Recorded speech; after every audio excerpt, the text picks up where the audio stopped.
ये मलबा एक विमान का है जिसमें फंसे यात्रियों की जान बचाने की कोशिश के लिए हर जोखिम का सामना किया जा रहा है। ये सिरहन पैदा करने वाली तस्वीरें एक विमान हादसे की हैं।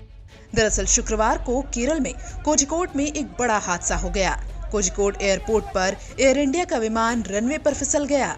रनवे पर विमान के फिसलने के बाद विमान क्रैश हो गया और 2 हिस्सों में टूट गया।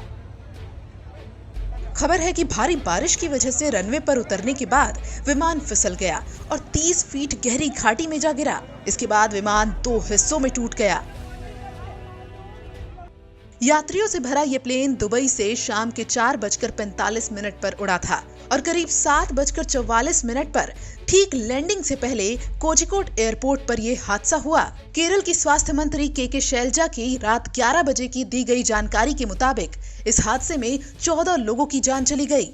वहीं घायलों को तुरंत अस्पताल में भर्ती कराया गया। वहीं डीजीसी के आधिकारिक बयान में बताया गया है कि कारीपुर एयरपोर्ट के रनवे नंबर 10 पर लैंड करने के बाद प्लेन फिसल गया और घाटी में गिरकर 2 हिस्सों में बंट गया। प्लेन में 190 लोग सवार थे और लैंडिंग के वक्त विजिबिलिटी 2000 मीटर थी।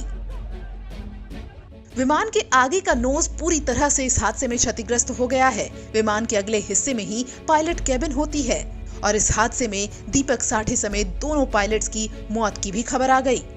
डीजीसीए के मुताबिक air India express AXB 1344 Boeing 737 Dubai से कालीकट आ रहा था, जिसमें 2 पायलट समेत कुल 190 लोग सवार थे।